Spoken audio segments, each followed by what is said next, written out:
선생님은 어렸을 때부터 문나가루 뚝딱, 문나가루 뚝딱, 도깨비가 참 좋았습니다. 과학도 그렇게 뚝딱뚝딱 나와서 좋아하는 것 같습니다. 선생님과 함께 과학 세계에 빠져볼까요? 안녕하세요. 과학 A 시간입니다. 지난 시간에 기권의 층상 구조, 복사평형, 지구온난화에 대해서 얘기를 했습니다. 이번 시간에는 대기 중의 수증기, 그 다음 상대 습도에 대해서 얘기를 하겠습니다. 자, 지금 두 번째 소단원, 대기 중의 물에 해당하는 단원인데요. 지금 이 단원은 기권과 날씨가 단원의 제목입니다.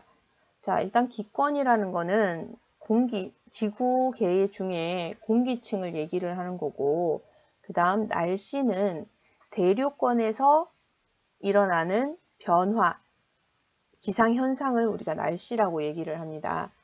자, 우리 지난 시간에 기권의 층상구조에서 날씨 현상을 일으키는 층은 대류권이라고 얘기를 했고요.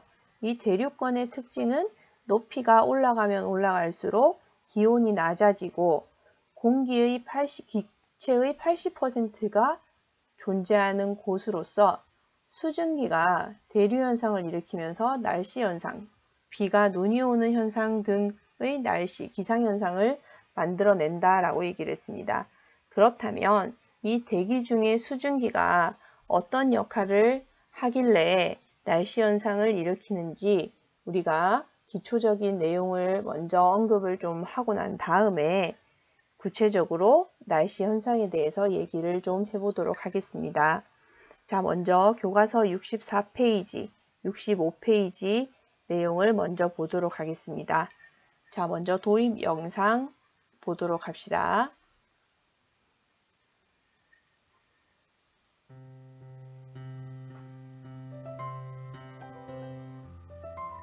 자, 우리 창문에 맺힌 작은 물방울은 어디서 온 것일까? 자, 습기가 차면 저렇게 그림을 그리면서 장난을 많이 치는데요. 자, 부옇게 흐려지는 형태. 그래서 뭐 없는 것 같은데 그림을 그리고 나면 손에 축축한 물질이 묻어 있는 것을 발견할 수 있었을 겁니다.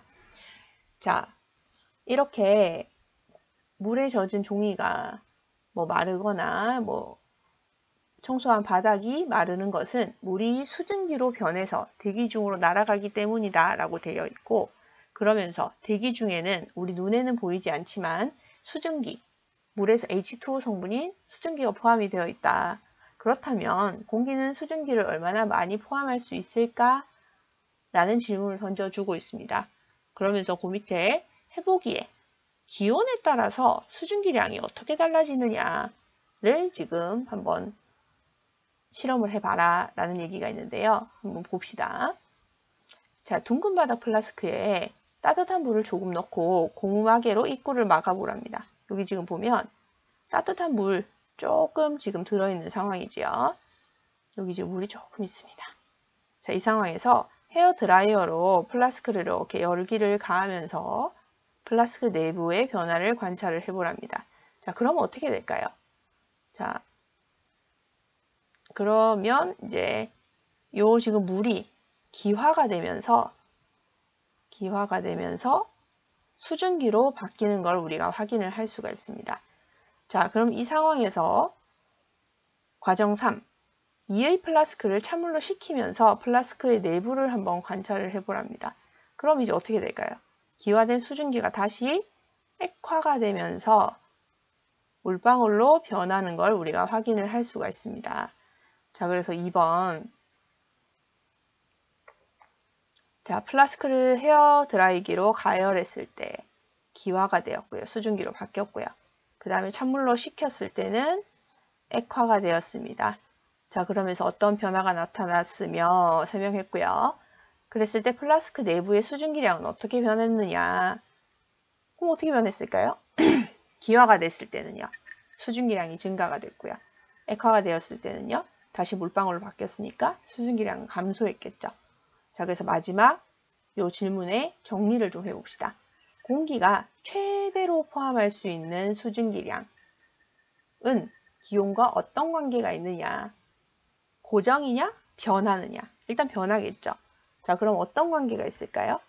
자, 정리 한번 해봅시다. 기온이 증가할수록 지금 드라이어로 가열을 하니까 수증기량이 증가했죠. 수증기로 변했죠. 그래서 간단하게 정리합시다. 기온이 증가하면 최대로 포함할 수 있는 수증기량은요. 수증기량도 증가하더라. 이렇게 간단하게 정리를 해주면 되겠습니다. 자, 그러면 요 내용이 지금 오른쪽 65페이지에 정리가 되어 있으니까요. 자, 여기 65페이지에 있는 핵심 내용 한번 정리하고 넘어갑시다. 자, 여기 지금 진한 글씨가 좀 있죠. 자, 진한 글씨에 동그라미를 치고 요 내용이 뭔지 한번 정리를 해봅시다. 자, 일단 먼저 동그라미 한번 쳐봅시다. 4개가 있네요. 뭐가 있죠? 일단 포화 상태가 있고요. 또 포화 수증기량이 있습니다. 또요. 응결이란 말이 있고요. 이슬점이라는 말이 있습니다. 자, 항상 선생님이 작년부터도 얘기를 했는데 어떠한 새로운 용어가 나오면 이게 무슨 말인지 일단 책에 있는 용어를 외우는 게 아니라 한번 유추를 먼저 해보고 정의를 한번 만들어 보도록 합시다. 포화 상태, 포화 상태, 포함해서 변화된 상태라는 뜻이고요. 자, 다른 말로 쉽게 얘기하면 이 포화 상태는요, 꽉 찬 상태를 의미합니다. 꽉 찬 상태. 꽉 찬 상태를 의미하고요. 그럼 포화 수증기량은 무슨 말일까요? 꽉 찬 수증기량을 의미하겠죠. 꽉 찬 수증기량. 그렇구나. 자, 그럼 응결이라는 말은 뭘까요? 응집돼서 결정이 되었다라는 얘기고요. 그러면 수증기 응집돼서 결정? 그럼 고체는 아니고 지금 수증기 얘기를 하는 거니까 수증기가 응집되면 물방울의 형태로 바뀌겠죠. 그래서 수증기가 물방울로 바뀌는 걸 우리가 얼었다라는 뜻입니다. 물방울로 바뀌는 형태를 응결이라고 얘기를 하고요. 자, 그랬을 때 이슬점이라는 거는요. 이슬. 우리가 생각하는 물방울을 얘기합니다. 물방울이 생기는 온도를 우리가 이슬점이라고 얘기를 합니다. 그래서 대강의 정의는 이렇게 얘기를 해주면 되고요. 그러면 구체적으로 뭐라고 얘기하는지 줄을 한번 쳐보도록 합시다. 자, 그래서 포화 상태란 대기 중에 수증기의 부분에서 포화 상태란 어떤 공기가 수증기를 최대로 포함하고 있는 상태를 포화 상태라고 합니다. 자, 그랬을 때 포화 상태의 공기, 수증기를 최대로 포함하고 수 있는 그 공기 1kg에 들어있는 최대의 수증기량을 그램으로 나타낸 것을 포화 수증기량이라고 얘기를 합니다. 자, 그러면 공기 1kg 속에 몇 그램 들어있느냐의 개념이니까 단위는 어떻게 쓰면 될까요? 그렇죠. 몇 그램 1kg 속에. 그래서 그램 퍼 킬로그램. 이게 포화 수증기량의 단위가 되겠습니다. 자, 그리고 응결의 정의는요. 응집돼서 모여있다라는 의미라고 얘기를 했고요. 자, 그래서 응결은 대기 중에 수증기가 물방울로 변하는 현상, 이걸 우리가 응결이라고 얘기를 합니다. 그랬을 때 그 응결되기 시작할 때, 이슬이 생길 때의 온도를 우리가 이슬점이라고 얘기를 합니다. 끓기 시작할 때의 온도, 끓는 점, 얼기 시작할 때의 온도, 어는 점, 이렇게 얘기를 할 때 온도는 우리가 포인트, 점이라고 얘기를 합니다. 자, 그러면서 아까 우리 헤어 드라이기 얘기를 했었는데 드라이기로 가열을 했더니 조금 있었던 물이 수증기로 바뀌었죠. 그럼 우리가 여기서 알 수 있었던 사실이 뭐였죠? 온도가 올라갈수록 기화가 돼서 수증기를 똑같은 공간이었지만 수증기를 많이 포함할 수 있었죠. 그럼 우리가 알 수 있는 건 온도에 따라서 포함할 수 있는 수증기의 양이 달라지는구나 라는 거. 자, 그래서 그거를 우리가 그래프로 표현한 게 요 밑에 있는 그래프입니다. 자, 요 밑에 있는 그래프 중요 표시를 좀 해주세요. 자, 근데 이 그래프 어디서 많이 본 것 같지 않아요? 기온에 따른 포화 수증기량 곡선. 포화라는 말도 어디서 들어본 것 같고요. 그죠? 포화 상태라는 말도 지금 오늘 우리 여기서 처음 본 용어가 아닙니다. 자, 우리 한번 옛날 기억을 좀 되짚어서 떠올려 봅시다. 우리 2학년 때 혼합물의 분리 얘기하면서 용해도, 물질의 특성 중에 용해도 얘기를 한번 했었던 적이 있었습니다. 자, 용해도의 정의가 뭐였죠? 물 100g에 최대로 녹을 수 있는 용질의 질량을 그램수로 나타낸 것. 최대로. 그래서 포화 용질의 양을 우리가 용해도라고 얘기를 했고, 그때 고체의 용해도는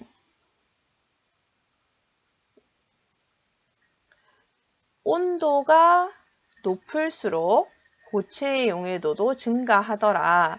그래서 종류에 따라서 조금 다르기는 하지만 대체적으로 고체의 용해도는 온도에 따라서 이렇게 증가하는 형태의 그래프가 나타났습니다. 지금 이 기온에 따른 포화 수증기량 곡선이랑 요 고체의 용해도 곡선이랑 한번 비교해 보세요. 비슷하게 생겼죠? 맞아요. 자, 그러면서 우리 물에 녹는 고체, 혼합물을 걸러내는 방법을 얘기할 때 우리가 용해도 차이를 이용을 했었습니다. 자, 그래서 어떻게 우리가 걸러냈었더라?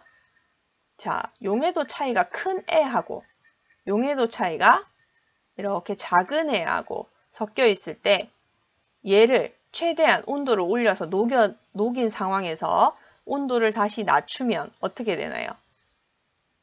온도를 낮추면 용해도가 큰 아이가 그래서 이만큼 녹인 상황에서 용해도 차이가 큰 아이는 온도를 낮추면 이만큼 석출돼서 얘를 얻어낼 수 있는 반면에 지워졌는데 아까 주황색 곡선이 되느냐, 온도가 높아도 녹아 있었던 상태고 온도가 낮아도 녹아 있었던 상태니까 그대로 녹아 있어서 석출되는 애만 걸러낼 수 있었죠. 거름의 형태로 우리가 분리를 해낼 수 있었습니다. 마찬가지입니다. 포화 수증기량도 온도가 높은 상황에서는 수증기량의 수증기 형태로 이렇게 포함되어 있다가 온도가 낮아질 때 응결되기 시작해서 더 낮아지면 포함시킬 수 있는 수증기량이 적은 상황이기 때문에 포함될 수 없는 수증기는 물방울로 맺히면서 응결되는 물방울로 나오게 됩니다. 그걸 우리가 응결량이라고 해서 물방울의 양이 얼마냐를 계산할 수가 있습니다. 자, 그래서 그래프를 보면서 우리 활동지 내용 차례대로 한번 정리를 해보도록 합시다. 선생님이 미리 출력해 오라고 했는데 다들 출력을 해왔는지 모르겠어요. 한번 보면서 선생님은 지금 문제 차례대로 부르면서 얘기를 할 테니까 그 활동지에 차례대로 잘 채워두도록 합니다. 선생님은 바로 이 그림에다가 그리도록 하겠습니다.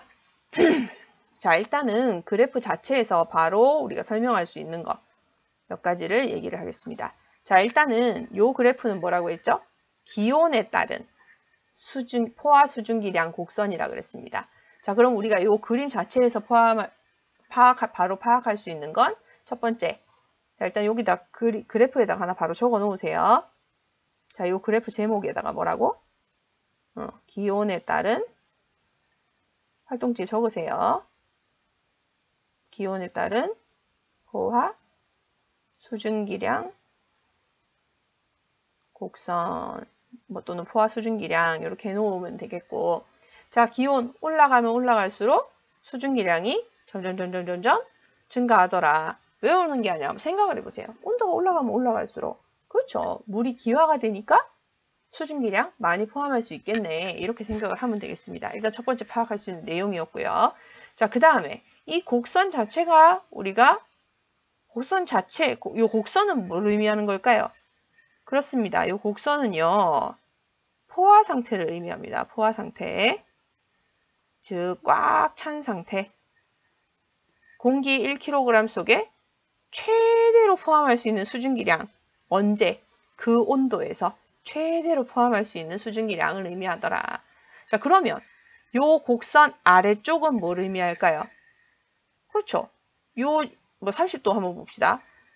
30도에서 최대로 포함할 수 있는 양이 27.1g이랍니다. 그럼 그 밑에는요? 덜 찼네요. 그래서 요 곡선 아래쪽은 우리가 불포화 상태라고 얘기를 해주면 됩니다. 그러면 요 곡선 위의 상태는요. 포화보다 더 많은 상태니까 상대적으로 요 위의 상태는 과포화 상태라고 얘기를 해주면 됩니다. 과포화 상태. 그런데 이 과포화 상태는 불안정한 상태이기 때문에 유지가 될 수 있는 상황은 아니고요. 그러면 포화 상태를 거쳐서 온도가 더 낮아지게 되면 어떻게 된다? 불안정하기 때문에 바로 물방울로 바뀌어서 응결되어서 물방울로 응결되는 형태로 물방울로 바뀌는 수증기가 물방울로 바뀌게 됩니다. 자, 그래서 그렇게 해석을 좀 해주면 되겠네요. 자, 그러면 그 활동지에는 지금 우리가 선생님이 임의의 A라는 표시를 여기다가 하나 표시를 해놨을 겁니다. 여기에. 자, 그래서 요거를 가지고 우리가 차례대로 한번 파악을 해보도록 합시다. 그러면서 선생님이 여기에다 보조선을 이렇게 하나 그어놨습니다. 그죠? 자, 그래서 동그라미 1번 해서 차례대로 한번 가봅시다. 1번입니다. 공기 A의 현재 수증기량이 얼마일까요? 보조선 끊어놓은 그대로 읽으면 되겠죠? 얼마? 7.6 g/kg 가면 되겠고요. 자, 2번입니다. 공기 A의 포화 수증기량이 얼마냐라고 되어 있습니다.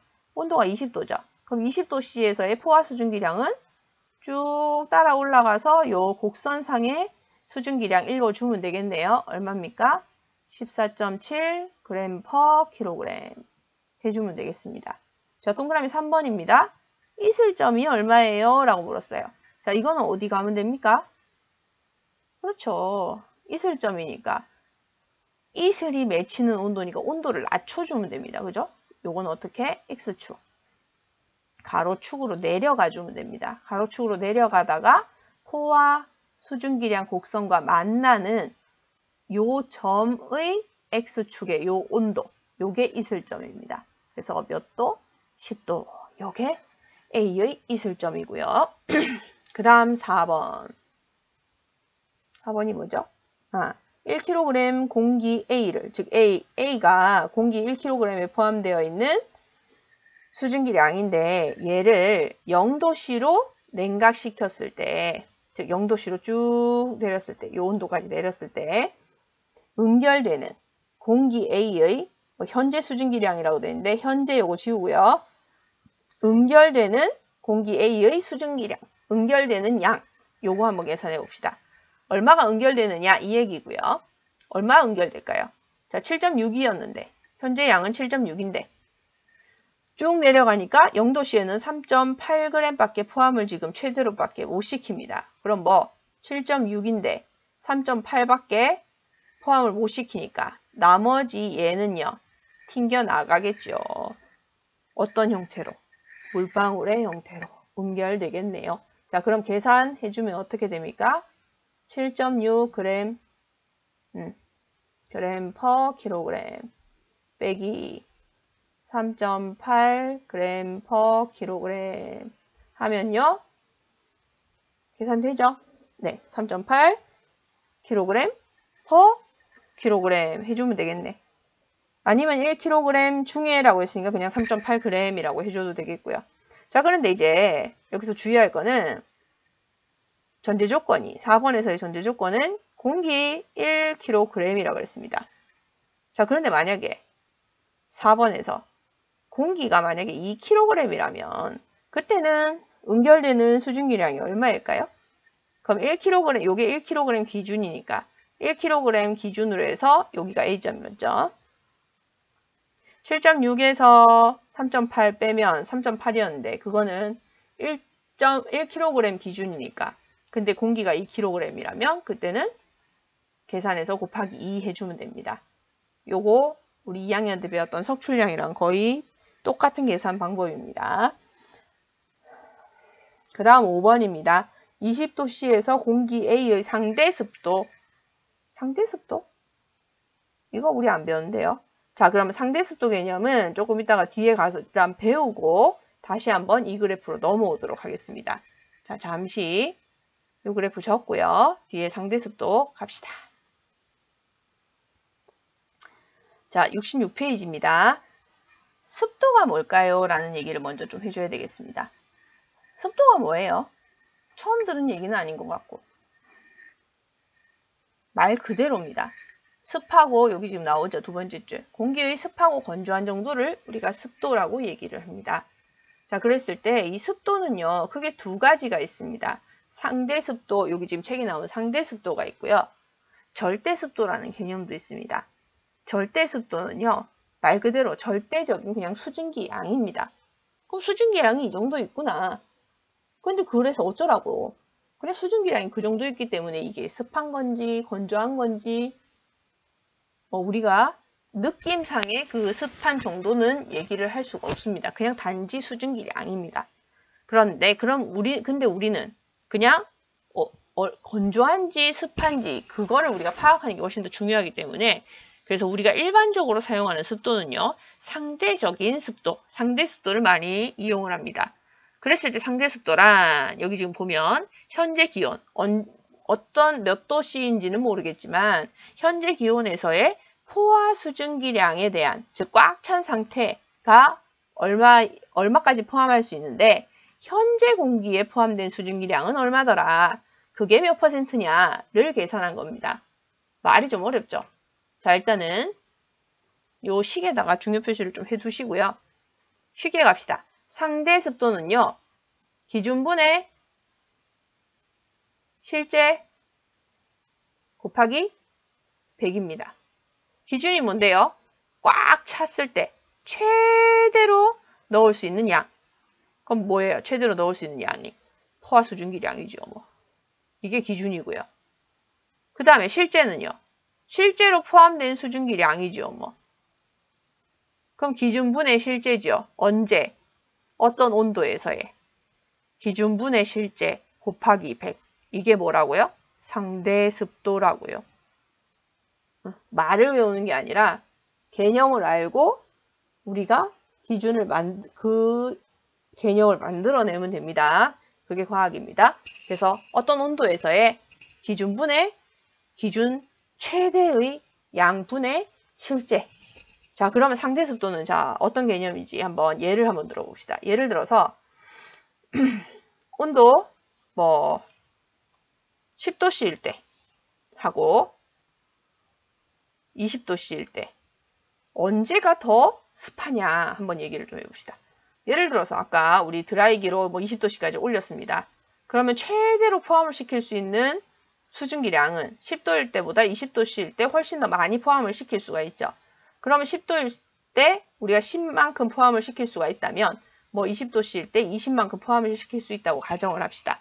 근데 그때 10도일 때 5만큼의 수증기량이 있더라. 그럼 이때는 상대적으로 습도가 얼마일까요? 기준 10분의 실제 5 곱하기 100. 50%의 습도를 가지게 되죠.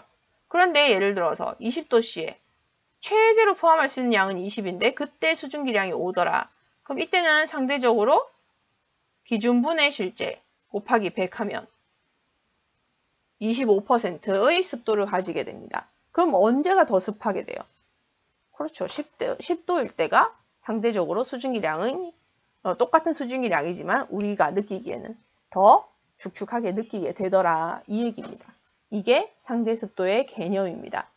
자, 그러면 이 상대습도의 개념을 가지고 다시 한번 우리 그래프로 넘어와 봅시다.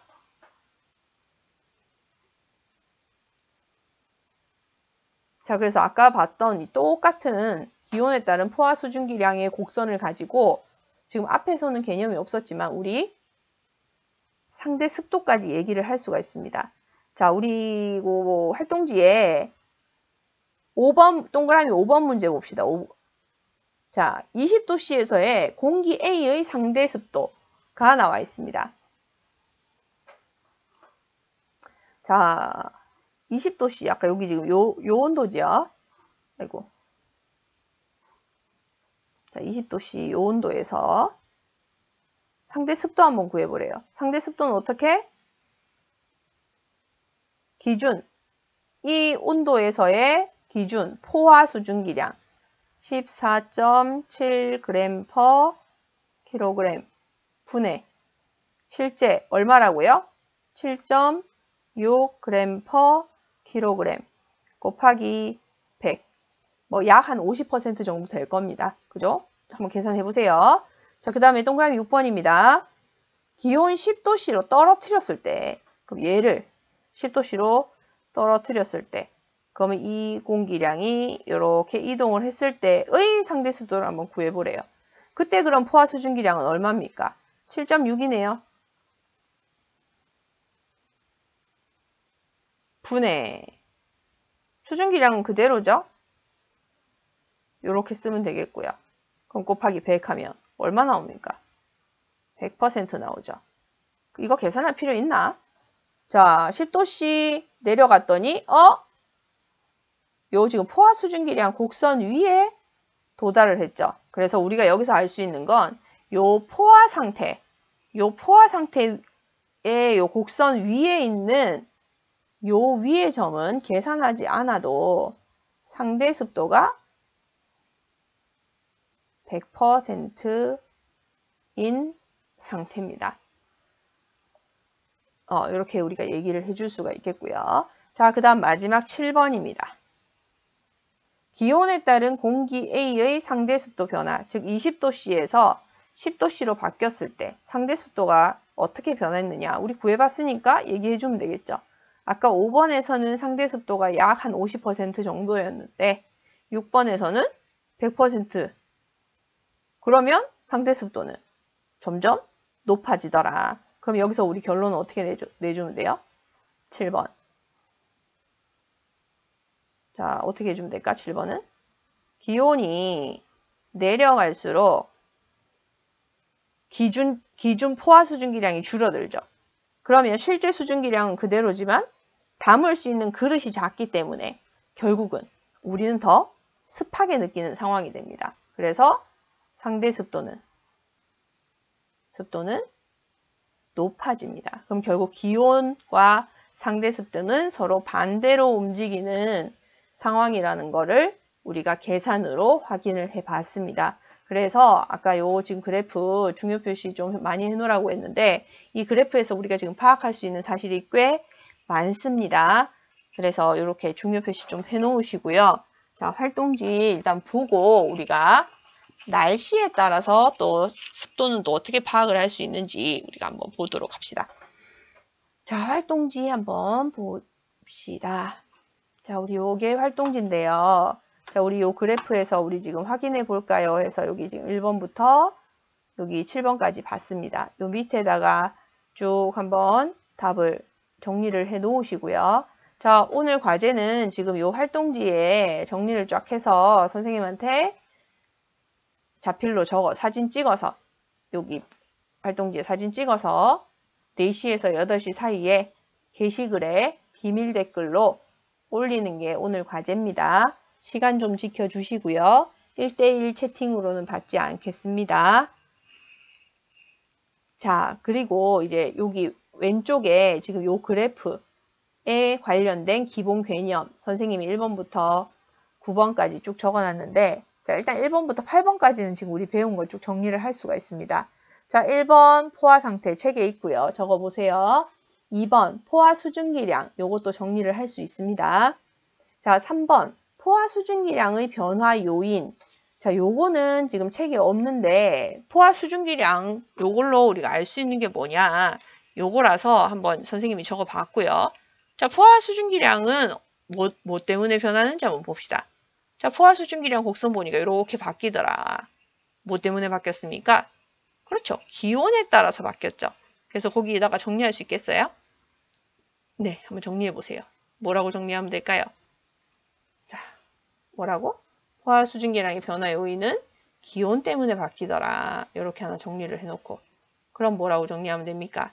기온이 증가할수록 포화 수증기량 어떻게 바뀌었습니까? 포화 수증기량도 증가하더라. 이렇게 정리를 해주면 되겠죠. 자, 그 다음에 4번 응결 요거 책에 있었습니다. 그죠? 대기 중에 수증기가 물방울로 변하는 현상이었고요. 그 다음에 이슬점 요거 수증기가 응결하기 시작할 때의 온도를 이슬점이라고 얘기를 했습니다. 근데 말이 너무 길어요. 그죠? 공기가 냉각돼서 수증기가 응결하기 시작할 때의 온도. 자, 그래서 요 이슬점을 우리가 또 책에 따라서 되게 다양하게 표현을 합니다. 그래서 책에 있는 이슬점 표현을 선생님이 모아서 지금 4가지를 모아왔는데, 자, 요 이슬점 옆에다가 책에 있는 정의를 쭉 적어 보시고요. 그 다음에 그 외에 4가지를 선생님이 지금 정리를 하겠습니다. 자, 차례대로 한번 정리를 좀 해보면요. 자, 이슬점 정의 여기 옆에다가 쭉 책에 있는 거 적으시고, 그 다음에 첫 번째 뭐라고 적으면 될까요? 이슬이 생기는 온도죠. 그러니 응결이 시작되는 온도. 이렇게 또 정리하면 되겠고요. 또 하나는요. 지금 곡선에서 이렇게 쭉 내려갈 때 요 포화 상태, 포화 곡선에 딱 도달할 때의 온도라고 그랬죠. 그래서 두 번째, 나는 포화 상태에 도달하는 또 포화 상태에 도달할 때의 온도. 이렇게 얘기를 해줘도 되겠고요. 그 다음에 선생님이 아까 요 곡선이 의미하는 바는 포화 상태, 요 곡선이 포화 상태라고 얘기를 했는데, 요 포화 상태는 계산을 해보면 상대 습도가 100%다라고 얘기를 했습니다.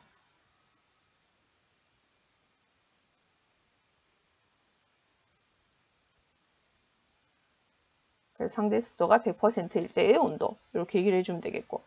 자, 그럼 상대 습도는 우리가 계산해보면 기준분의 실제 곱하기 100이 상대 습도라고 했는데, 기준은 포화 수증기량이라고 그랬고요.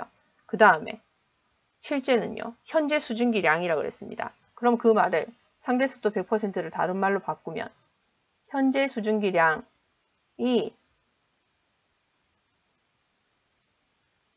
포화 수증기량이랑 같을 때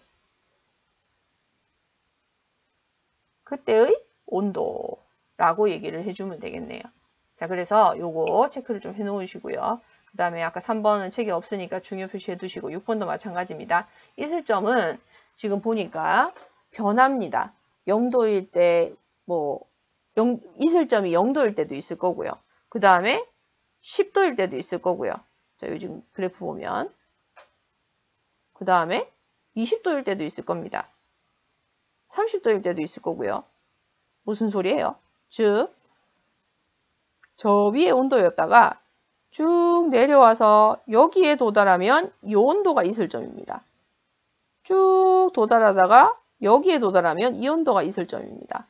쭉 도달해서 이 온도에 도달하면 이게 이슬점입니다. 그러면 다시 내려와서 이 이슬점이 이렇게 변화할 수 있는 요인은 뭐가 변하면 이슬점이 이렇게 변할까요? 그렇습니다. 공기 중의 수증기량이 일정하지 않죠. 그래서 이 공기 중의 수증기량에 의해서 이슬점도 변합니다. 즉 공기 중의 수증기량이 많으면 이슬점이 높을 거고요. 공기 중의 수증기량이 적으면 이슬점도 낮아지겠죠. 자, 그래서 그렇게 우리가 이슬점도 공기 중의 수증기량에 의해서 온도가 바뀔 수가 있구나. 그렇게 얘기를 해주면 되겠고, 그 다음에 응결량. 얼마나 응결되느냐, 이 양을 계산을 할 수가 있는데, 이 응결량은 현재 수증기량에서 곡선 따라서 쭉 내려가면 어떻게? 요 곡선 따라 쭉 내려가면은 최대로 포함할 수 있는 양 이외의 양은 응결된다 그랬죠. 그래서 현재 수증기량 빼기 냉각시켰을 때 냉각 온도에서의 포화 수증기량 양을 빼주면 그만큼 응결되더라. 즉 그래프상에서 전체 이 양에서 요 포화 수증기량을 빼주면 요만큼 요게 응결량이다 라고 얘기를 했었습니다. 그죠? 자, 그 다음에 상대 습도는요. 어떤 온도에서의 포화 수증기량 분해, 실제 포함된 수증기량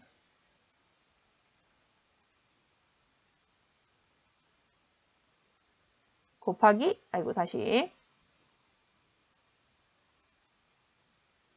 포화 수증기량 분해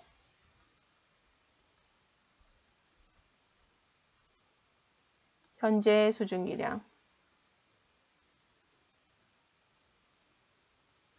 곱하기 100. 요게 상대 습도다 라고 얘기를 했습니다. 자, 그래서 온도가 높을수록 포화 수증기량이 커지기 때문에 온도가 높을수록 반대로 상대 습도는 낮아진다 라고 얘기를 해줬고요. 자, 그럼 상대 습도가 100%일 때는 언제? 자, 요 그래프상에서 요 포화 수증기량 요 곡선 상태가 상대 습도가 100%라고 얘기를 했죠. 그럼 상대 습도가 100%일 때는요. 포화 상태일 때죠, 뭐. 그죠? 그래서 그거를 차례대로 정리를 하면요. 포화 상태일 때.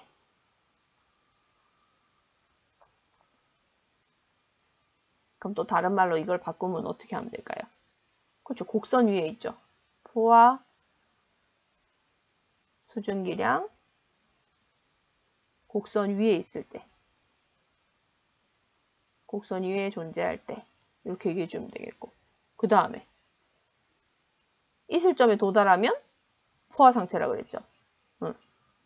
그래서 현재 기온이 있을 점이면 포화 수증기량 곡선 위에 있으니까 상대 습도가 100%겠네요.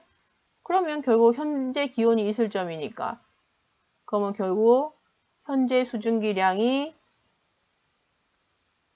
포화 수증기량이라는 얘기니까 있을 점에 도달했다는 얘기고 그럼 포화 수증기량 곡선 위에 있다는 얘기니까 상대 습도가 100%라는 얘기입니다. 결국은 다른 말 같지만 다 같은 말이고 말장난을 해도 같은 말이라는 거, 같은 뜻이라는 걸 우리가 알고 있어야 되겠습니다. 자, 그래서 지금 포화 수증기량 곡선으로 파악할 수 있는 내용 다 한꺼번에 정리를 했습니다. 자, 오늘은 여기까지 하고 습도와 날씨와의 관계는 다음 시간에 얘기를 하도록 하겠습니다. 시간이 좀 더 걸릴 것 같아서 선생님이 2월 달에 한참 이제 사랑에 빠졌던 드라마였습니다. 바탕화면에도 깔아놨던 드라마였고 그래서 계약하면 여러분께 이제 소개를 해주려고 했었는데 코로나 때문에 여러분께 안타깝게 소개를 할 수가 없었네요. 마찬가지 지금 현재 빠져있는 드라마인데 여러분을 볼 수가 없으니까 선생님 바탕화면에 깔려있는 이 사진을 또 보여줄 수가 없네요. 공교롭게 이제 선생님은 의사 나오는 드라마를 참 좋아하는데 근데 선생님은 옛날 꿈이 이제 의사였었는데 그래도 지금은 여러분들과 같은 학생들을 만나는 선생님이라는 직업이 더 좋은 것 같습니다. 아픈 환자들을 보는 의사보다는. 그래서 건강하게 다시 만날 그날을 기대해 봅니다. 규칙적인 생활 잘 하시고요. 건강한 모습으로 다시 만날 그날까지 열심히 최선을 다해서 공부하기 바랍니다. 오늘 배운 내용 조금 어려울 수 있습니다. 기본적인 내용이니까 복습 꼼꼼하게 하시고요. 다음 시간에 다시 만나도록 합시다.